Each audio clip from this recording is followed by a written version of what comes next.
Bonjour les audacieuses de la foi et bienvenue sur la chaîne Oser vaincre.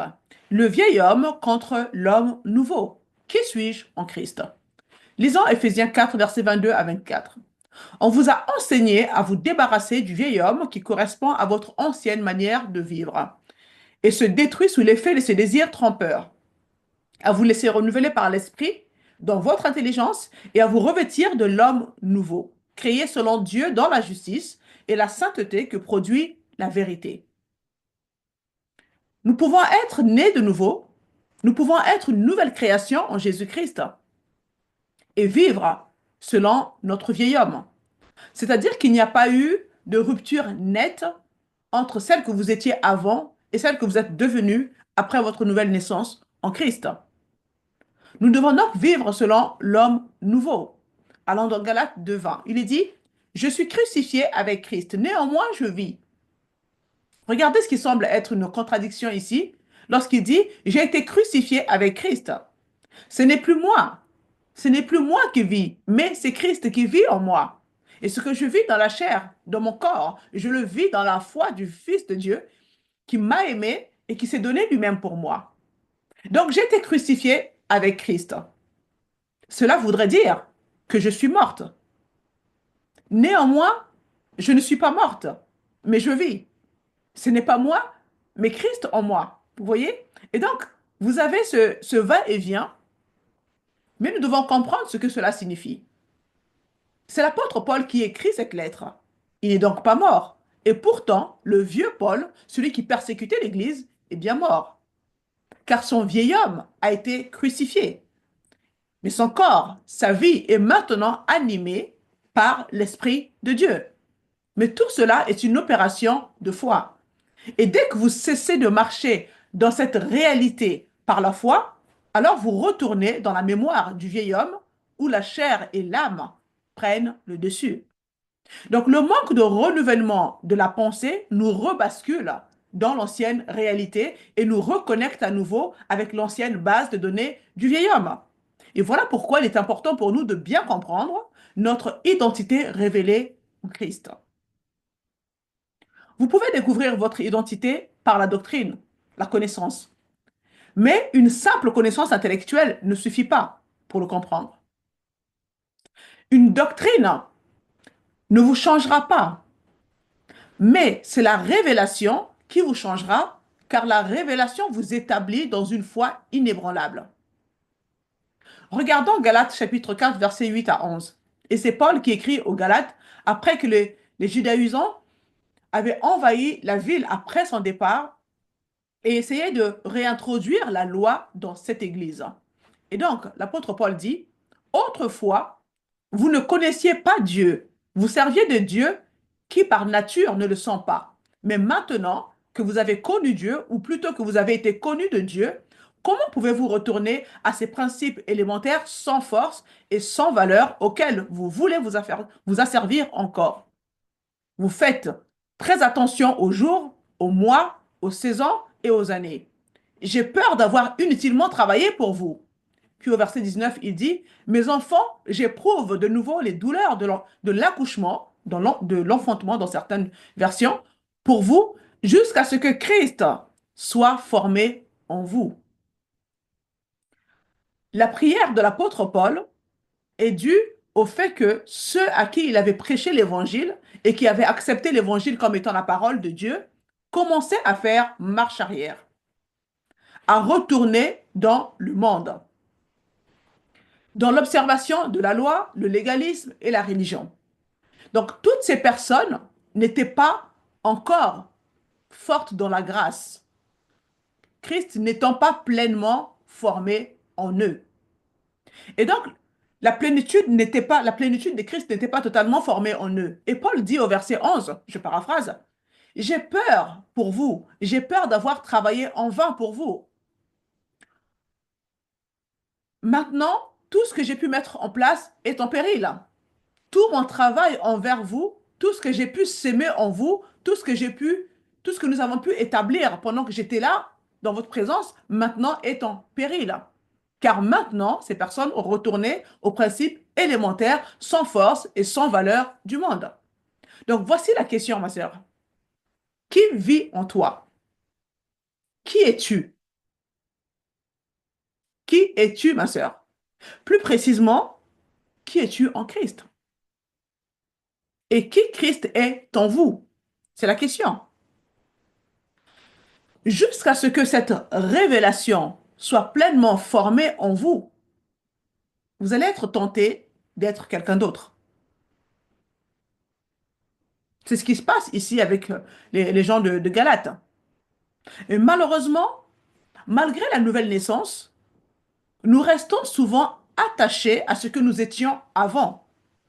Et cela a tendance à nous ramener en arrière, dans le passé. Les choses essaient de nous rattraper, de nous ramener là où nous étions dans le passé. Si c'est la religion, alors la religion essaiera de vous ramener. Si c'est le monde va essayer également de vous ramener.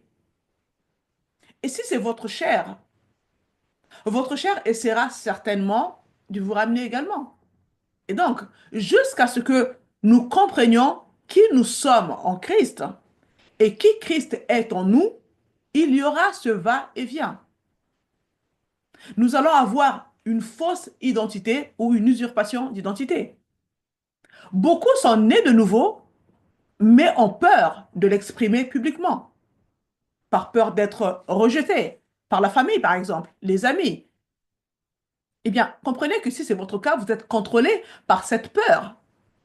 Et dans ce cas, Christ n'est pas pleinement formé en vous. Vous devez avoir le courage d'assumer pleinement la nouvelle création, la nouvelle personne que vous êtes devenue en Christ. N'ayez pas honte de qui vous êtes en Christ. Paul dit aux Galates, dans leur cas à eux, il s'agissait d'une situation de religion, il dit, mais je travaille de nouveau jusqu'à ce que Christ ait été formé en vous, pour que vous ne fassiez pas de va-et-vient. Donc, l'identité, c'est la question clé pour que chacune d'entre nous, mes sœurs, prenne possession de sa terre promise. Mais si vous n'êtes pas affermi dans votre identité en Christ, vous ne prendrez pas possession de votre terre promise.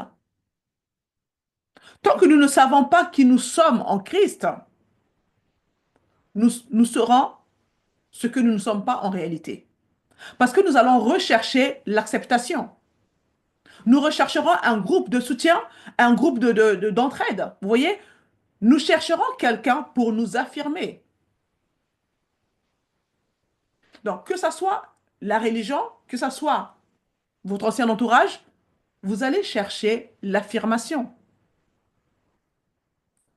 Nous cherchons à être acceptés jusqu'à ce que nous comprenions notre relation avec Dieu à travers Jésus. Si cela n'est pas clair en nous, nous serons tentés d'aller d'un côté ou de l'autre à la recherche d'une identité qui n'est pas vraiment la nôtre. Nous devons donc être établis, connaître notre identité en Christ, non seulement par la doctrine, mais par révélation. Savoir qui vous êtes par révélation vous change. La révélation vous poussera à prendre un virage à 180 degrés par rapport à qui vous étiez avant, bien évidemment. Donc la connaissance de votre identité en Christ grandit au fil des années que vous marchez, que vous avancez dans votre marche chrétienne. Le cœur de Paul dit, je veux que vous voyiez qui vous êtes vraiment en Christ. Parce que jusqu'à ce que vous le voyez, vous allez continuer à graviter vers ce dont vous êtes sorti. Car vous voulez que quelqu'un vous aime tel que vous êtes. Et ça, c'est la nature humaine. C'est la nature humaine déchue. On veut être accepté tel que nous sommes. Mais quand vous êtes en Christ, il y a un changement qui s'opère en vous.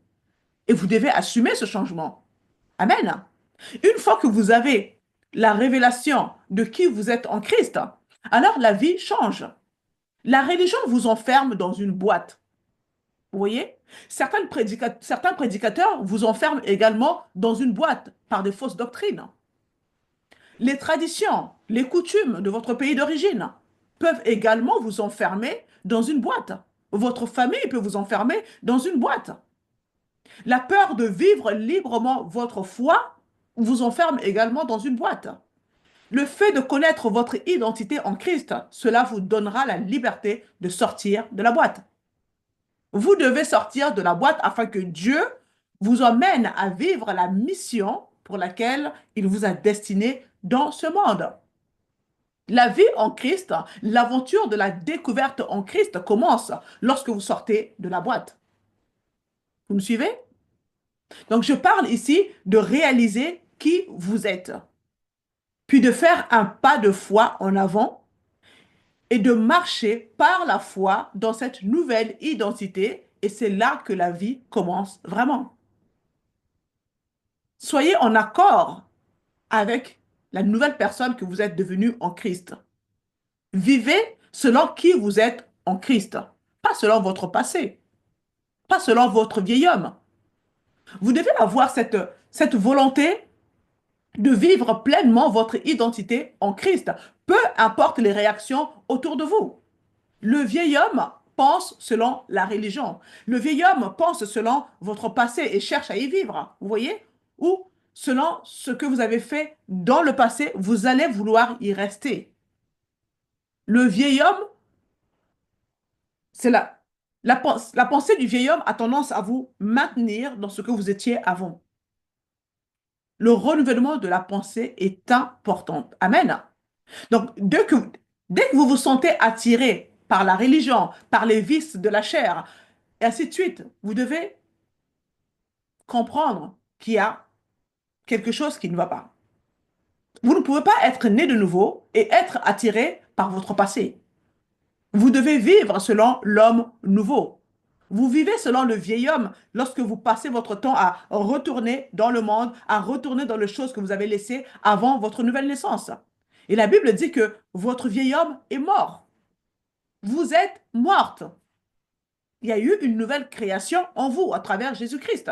Amen. Dans Galates 5, verset 4, il est dit, Christ est devenu sans effet à votre égard pour quiconque parmi vous qui est justifié par la loi. Vous êtes déchus de la grâce. Donc ici, les Galates retournent à la loi. Ils sont donc déchus de la grâce. Donc ce à quoi vous retournez n'a pas d'importance. Le fait que vous reveniez à quelque chose signifie que vous êtes déchus de la grâce, que vous êtes déchus de votre identité, que vous êtes déchus de ce que Dieu vous a appelé à faire.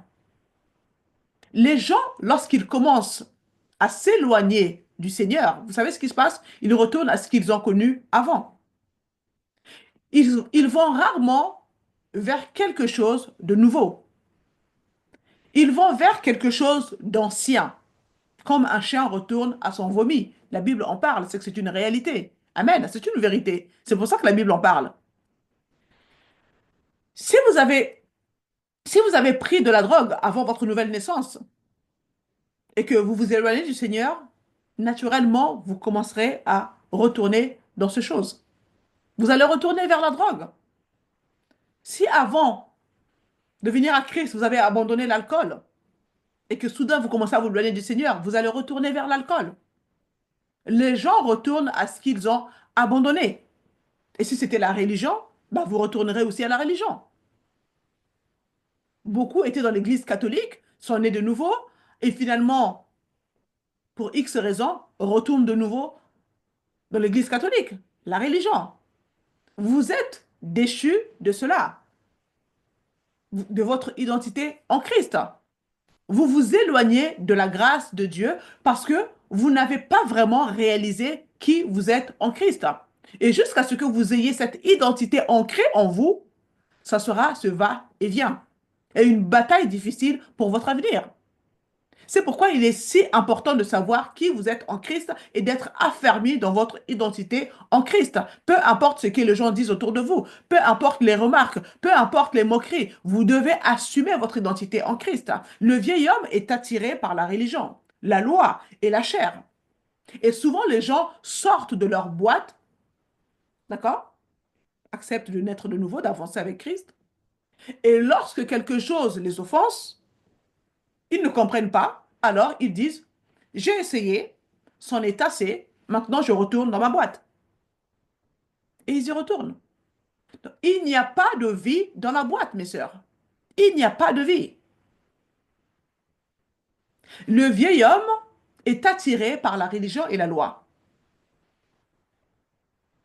Il peut s'agir des règles, des rituels, des superstitions, d'œuvres de la chair. La religion est basée sur la performance, de comparaison avec les autres, et les gens vont retourner vers tout cela. Galates chapitre 2, 11. Paul relate la façon dont il a repris l'apôtre Pierre, qui mangeait avec des païens.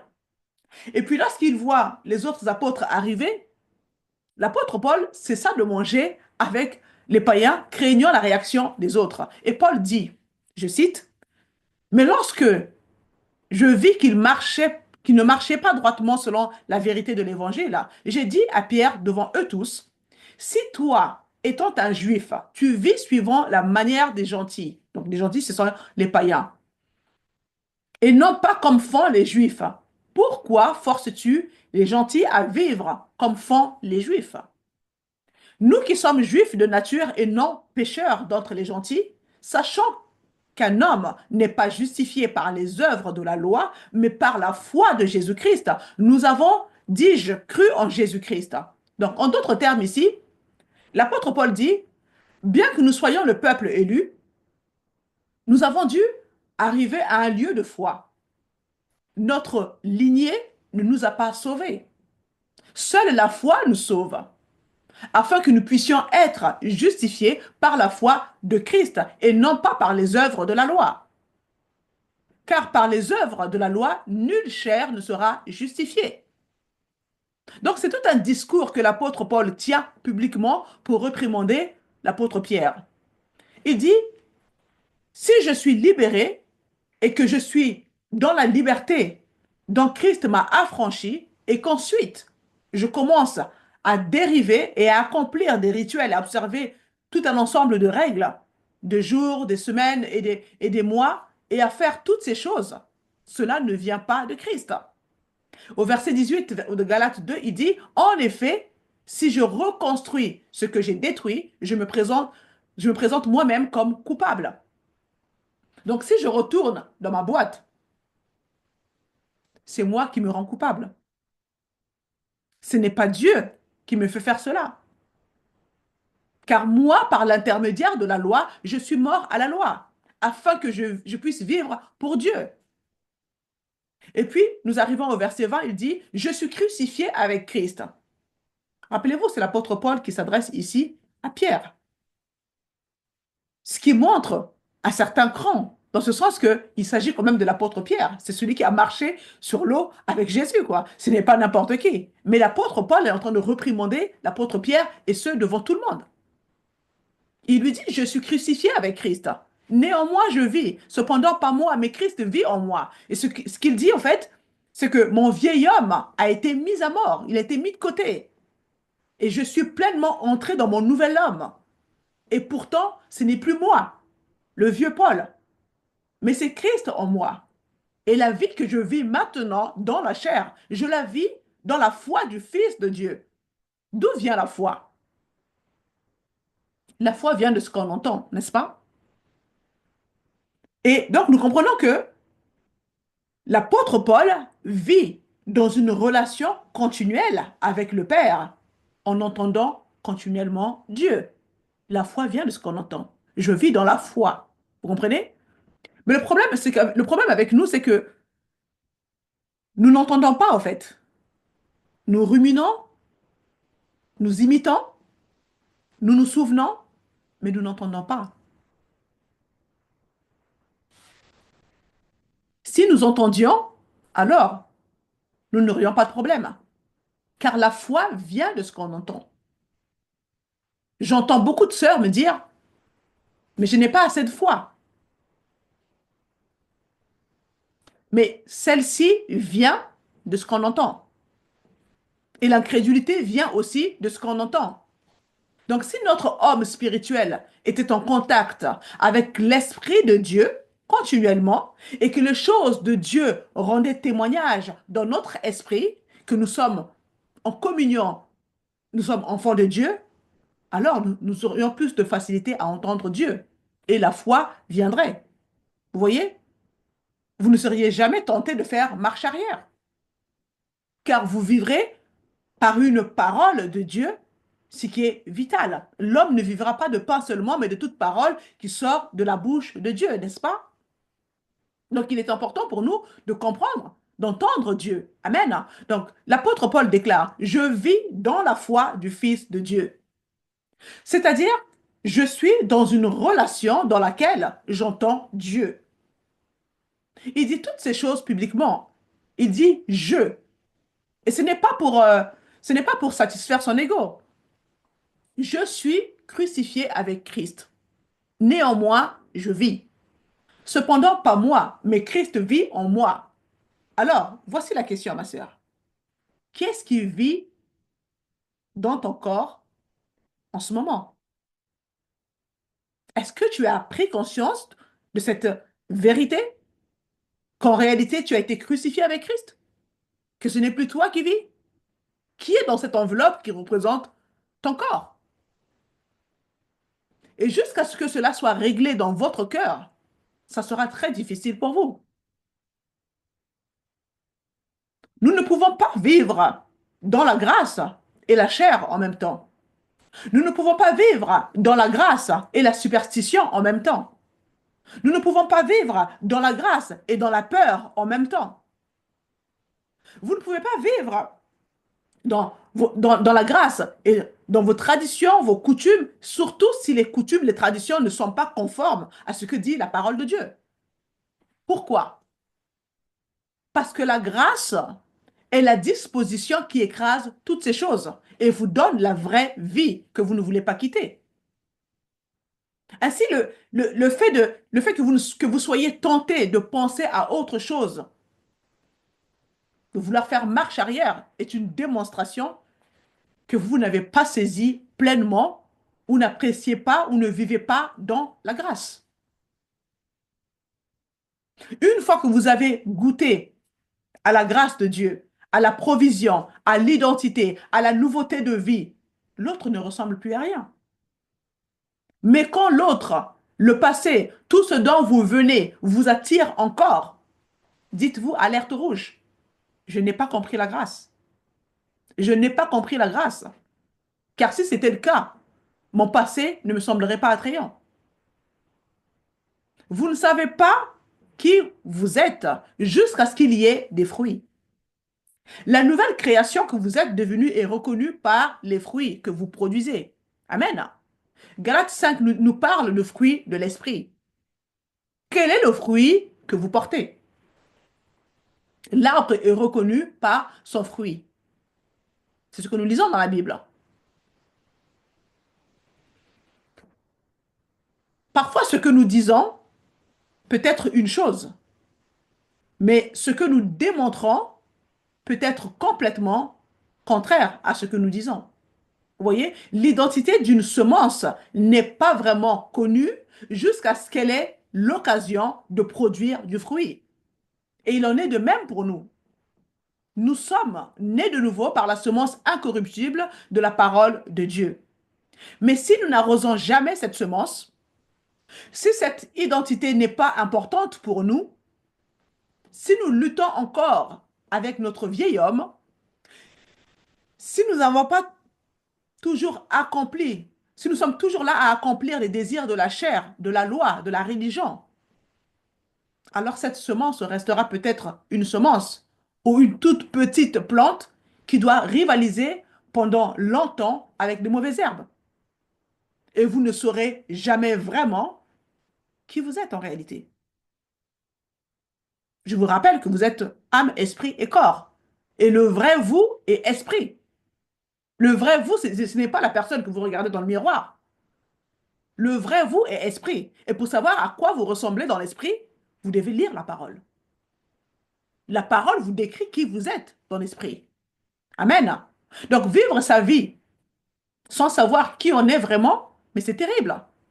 Car votre but dans la vie vient de votre identité. Et la vision est une fonction du but.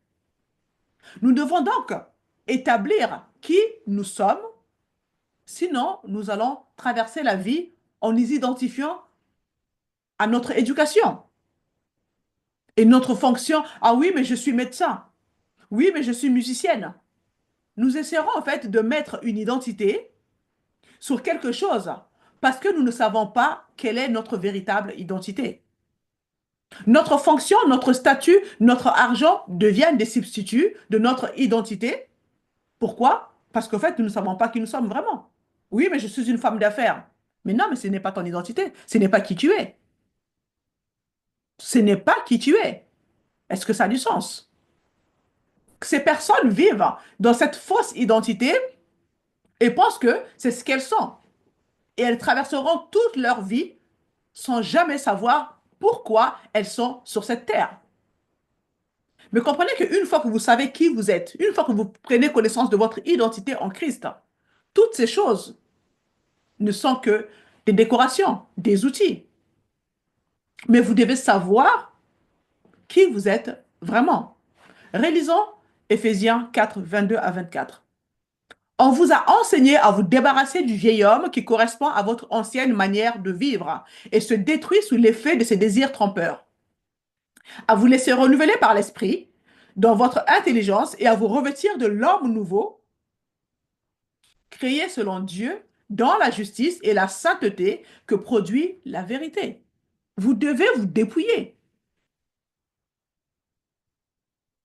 Et là, vous vous dites, mais je pensais avoir été crucifié avec Christ. Oui, c'est vrai, mais il y a la mémoire.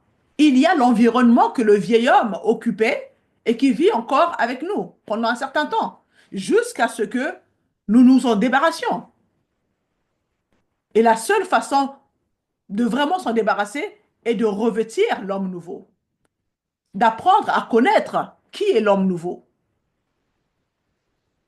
Mais en résumé, Paul nous dit de nous défaire de nos vieilles habitudes que représente le vieil homme. Donc, en d'autres termes, vous êtes responsable, vous avez la capacité de le faire. Pas par vos propres forces, mais vous avez l'Esprit de Dieu en vous. D'accord? Le Saint-Esprit vous donne la force de vous débarrasser de votre vieil homme. Mais c'est une décision, oui, c'est une décision. Le vieil homme est corrompu selon les convoitises trompeuses. Amen. Et être renouvelé dans l'esprit, c'est-à-dire dans votre cerveau, dans votre pensée, et que vous revêtiez le nouvel homme, lequel est en droiture, créé devant Dieu et en véritable sainteté, créé selon Dieu en droiture et véritable sainteté. Donc, dans votre nouvel homme, votre être intérieur est droit, pur, limpide.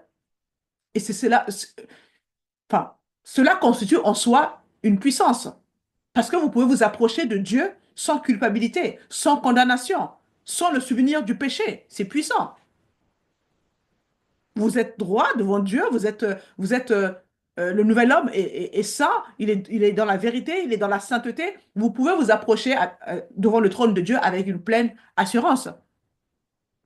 Amen. Vous approchez du trône de la grâce avec assurance. Vous pouvez avoir un mauvais souvenir, mais il ne vous range pas. Parce que vous ne vivez plus selon le vieil homme. Vous en êtes libéré. C'est cela la puissance. De se dire que malgré mon passé, je peux m'approcher de Dieu avec confiance. Être capable de marcher dans la vie sans avoir des choses cachées dans des placards, dans l'obscurité. Vous voyez, c'est une liberté incroyable. Prenons le temps d'examiner attentivement Galates 2:20. Il dit, je suis crucifié avec Christ. Qu'est-ce que cela veut dire? Allons dans Romains 6, versets 5 à 6. En effet, si nous avons été unis à lui par une mort semblable à la sienne, nous le serons aussi par une résurrection semblable à la sienne. Verset 6. Nous savons que notre vieil homme a été crucifié avec lui afin que le corps du péché soit réduit à l'impuissance et qu'ainsi que nous ne soyons plus esclaves du péché. Donc Paul dit, je suis crucifié avec Christ. Il amplifie cela dans le passage de Romains Nous savons que notre vieil homme a été crucifié avec lui. J'ai envie de faire quelque chose. Je vous invite un instant à fermer les yeux et visualiser la croix. Fermez les yeux, visualisez la croix et voyez Jésus sur la croix. Ensuite, superposez-vous sur Jésus. Vous avez été crucifié avec Jésus-Christ. Votre ancien vous est mort sur la croix. Vous devez le savoir. Est-ce que vous le voyez?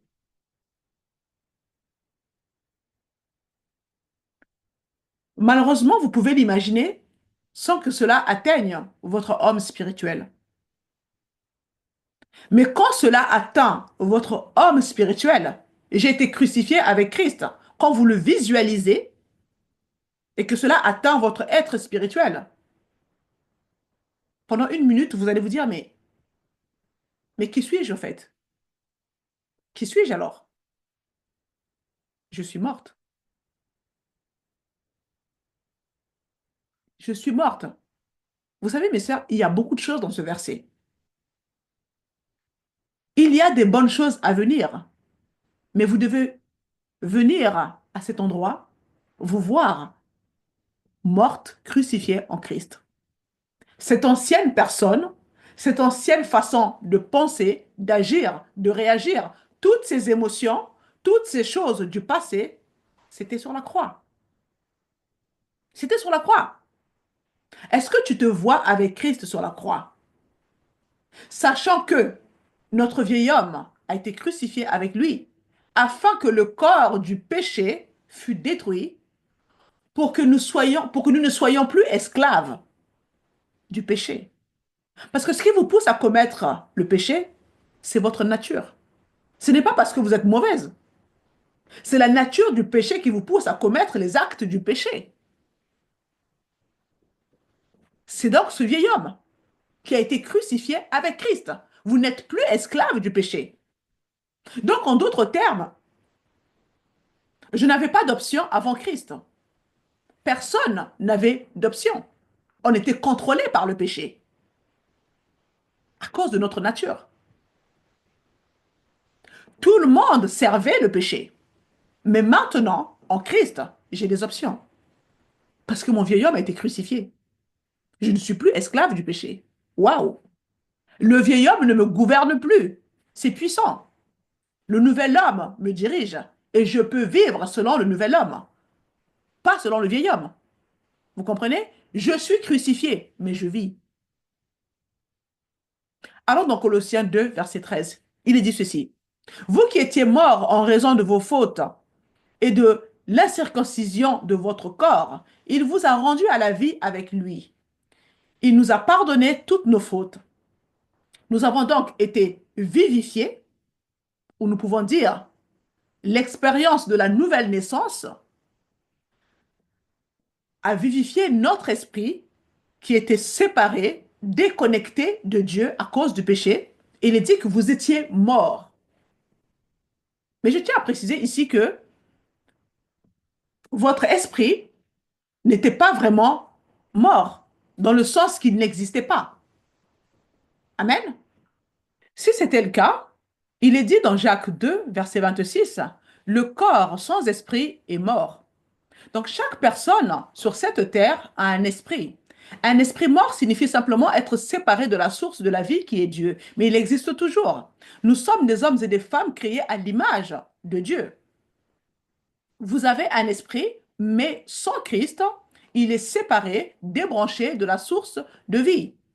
Éphésiens 2,5. Nous qui étions morts par nos offenses, nous a rendus à la vie avec Christ.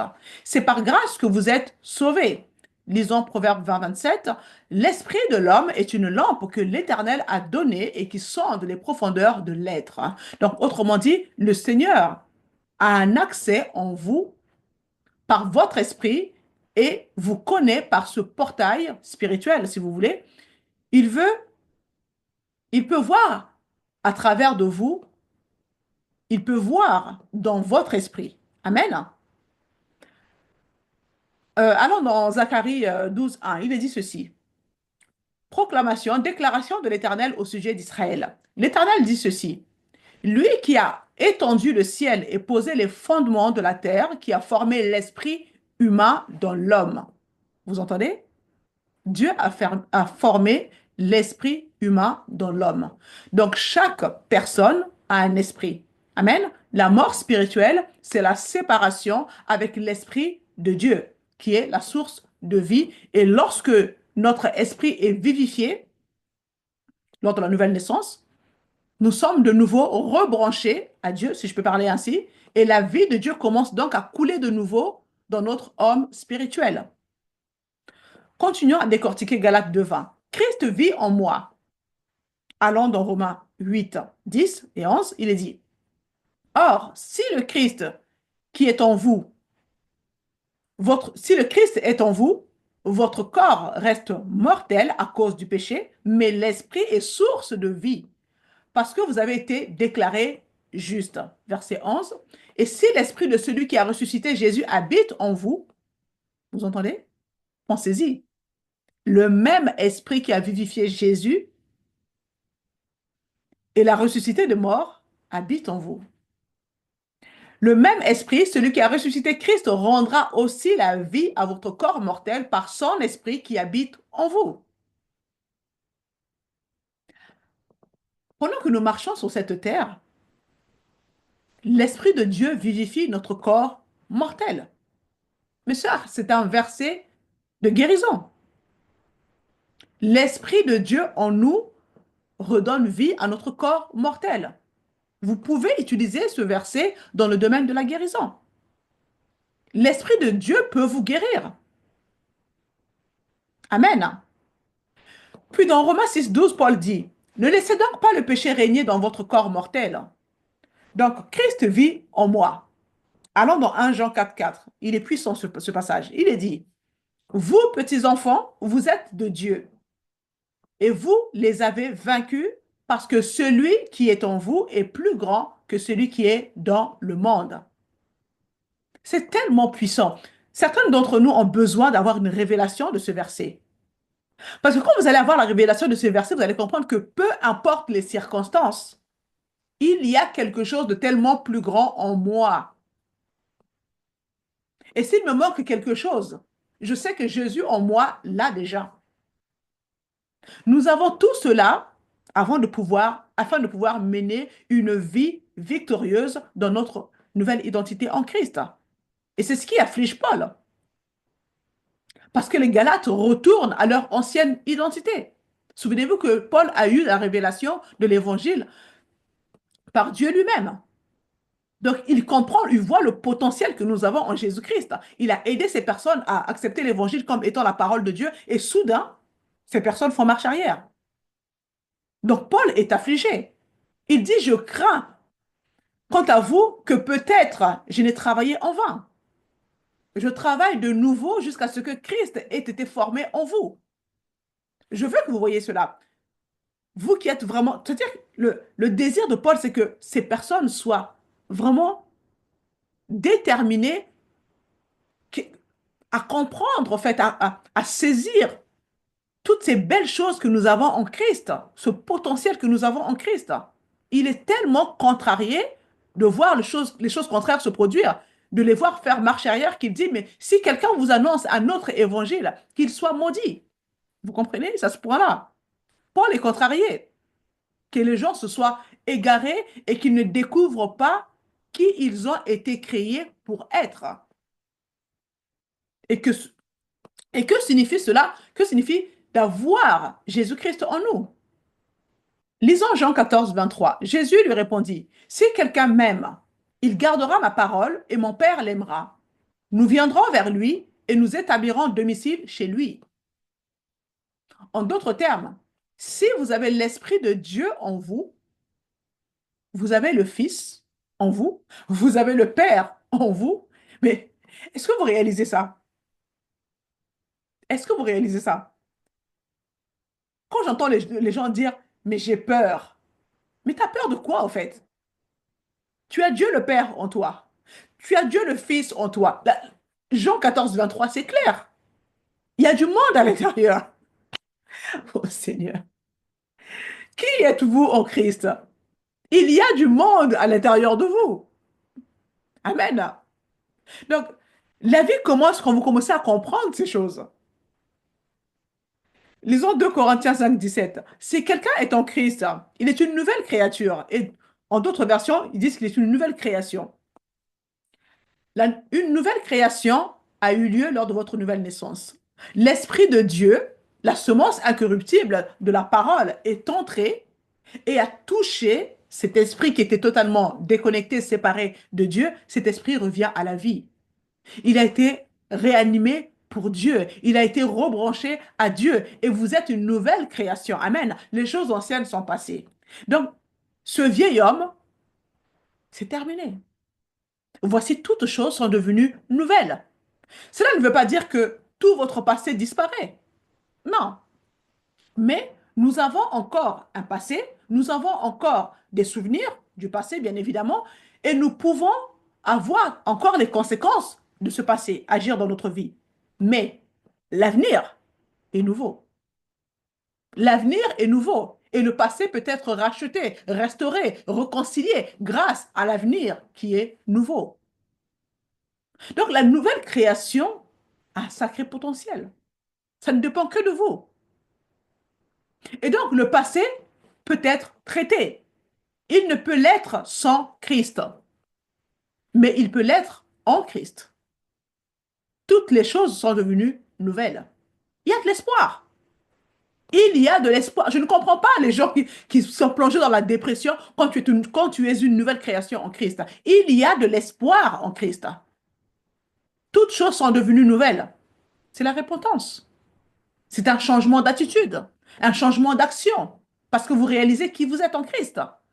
Il y a des fruits en accord avec la repentance. Produire des œuvres en accord avec la repentance. Vous devez marcher selon votre nouvelle identité. Ainsi, la repentance est un changement de pensée sur qui nous sommes, sur qui Dieu est en nous. Et on agit en conséquence. Vous voyez? La justification, c'est un changement de statut. Vous n'êtes plus pécheur. Dans l'Église catholique, on est toujours là, oui, pardonne-nous pauvres pécheurs. Non, vous n'êtes plus de pécheurs, vous avez changé de statut. Vous avez une nouvelle position devant Dieu. Amen. Vous êtes justifié. Je peux maintenant me tenir devant Dieu. Amen. Bien qu'il soit. Alléluia. C'est juste incroyable. La nouvelle naissance, c'est puissant. Je peux me tenir devant Dieu sans culpabilité, sans condamnation, sans crainte. Et je peux me tenir devant le diable dans la maladie sans crainte. Le plus grand est en moi. Dieu le Père est en moi. Dieu le Fils est en moi. Et le Saint... Oh, alléluia. Je peux me tenir devant le diable dans la maladie sans crainte. Parce que la volonté de Dieu est que je sois en bonne santé. Donc, je ne veux pas être dans l'angoisse, dans le stress parce qu'on m'a lancé une maladie. Non. Dieu est là. Il ne m'abandonne point, il ne me délaisse point. C'est puissant. Quel changement. Je peux résister au diable et il s'enfuira. Pourquoi? Parce que je suis justifié. Je suis la justice de Dieu. Amen. Donc, le plus grand vit en moi. J'ai changé de statut devant Dieu. La régénération. J'ai changé de nature. Alors, dans Tite chapitre 3, verset 5, qui dit, non par les œuvres de droiture que nous avons faites, mais selon sa miséricorde, il nous sauva par le nettoyage de la régénération et le renouvellement de l'Esprit Saint. C'est fort. Le lavage de la régénération. Quelque chose qui était séparé, qui était sombre, qui était corrompu à cause du péché, tout d'un coup est lavé, rendu vivant à Dieu et rebranché à Dieu. C'est ce que nous étions. Il y a eu la conversion, un changement de vie. La vie devient différente lorsqu'il y a une véritable conversion aux choses de Dieu. Toutes choses sont devenues nouvelles. Puis il y a l'adoption, un changement de famille. Nous sommes membres de la famille de Dieu. Donc si vous n'aimez pas votre famille actuelle, remerciez Dieu de ce qu'il vous a donné, une nouvelle famille. Amen. Galates 4, 5.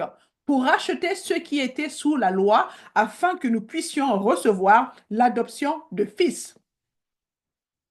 La sanctification, un changement d'expression ou de conduite. Vous n'avez pas à accomplir des bonnes œuvres pour être saint devant Dieu. Non. Amen. Dans le nouvel homme, c'est déjà inclus. C'est fort. Il y a un changement d'expression lorsqu'il y aura un changement de nature, de la semence de ce que vous êtes. Cela va produire quelque chose. Et ça sera une vie vécue pour bénir d'autres personnes. Vous êtes une source de bénédiction pour les autres. Amen. Donc la glorification, votre position en Christ. Vous avez changé de lieu parce que la Bible déclare que maintenant, vous êtes assis avec Christ dans les lieux célestes. Amen. Donc nous avons été glorifiés. Nous avons été glorifiés. Il nous a donné sa gloire. Amen. Et tout ceci est basé sur l'œuvre achevée à la croix. L'œuvre que Christ a accomplie à la croix. Alors dans Acte 26, 18, Paul reçoit un but. Il est dit ceci. Jésus l'appelle et lui dit, voici le but pour lequel je te suis apparu. Et puis il dit, pour ouvrir les yeux, donc des païens, pour qu'ils se tournent des ténèbres à la lumière et du pouvoir de Satan à Dieu, pour qu'ils reçoivent la rémission des péchés et une part avec ceux qui sont sanctifiés par la foi en moi. Donc, ouvrir leurs yeux, c'est la révélation. Vous devez avoir la révélation du vieil homme, de l'homme nouveau, de la nouvelle création, qui est Jésus, le plus grand vit en vous. Vous devez voir cela. Et quand vous voyez cela, vous êtes capable d'expérimenter les autres choses.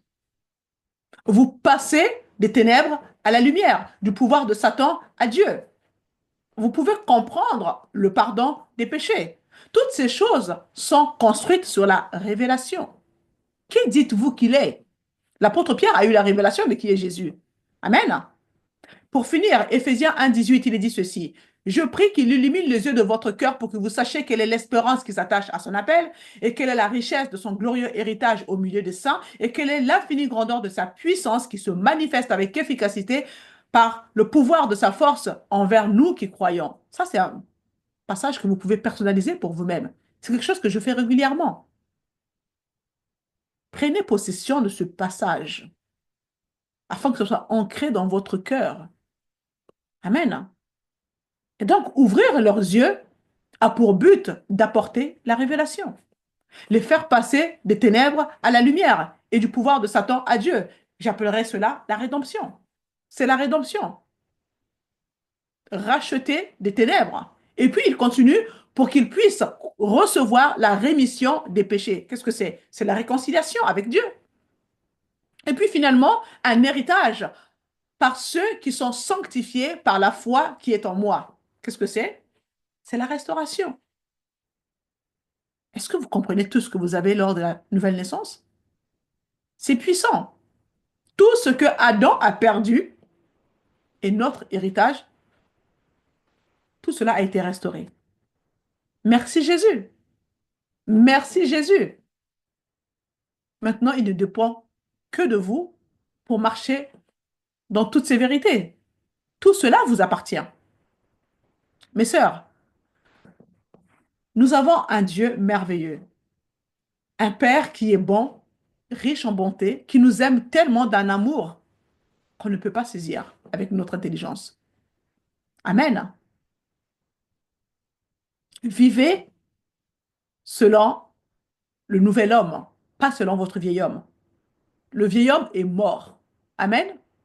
Vous êtes morte en Christ et maintenant ce n'est plus vous qui vivez, c'est Christ. Il y a eu un échange. Dieu le Père, Dieu le Fils, Dieu le Saint-Esprit habitent en vous. Alors soyez des vraies audacieuses de la foi. Amen. Croquez la vie à pleines dents en prenant possession de votre héritage en Christ selon le nouvel homme que vous êtes devenu lors de votre nouvelle naissance. Amen. C'était tout pour aujourd'hui. J'espère que cela vous a édifié. Partagez la vidéo autour de vous pour bénir quelqu'un d'autre. Abonnez-vous si ce n'est pas encore fait afin de ne rien manquer. Et je vous dis rendez-vous dans 15 jours. À très bientôt.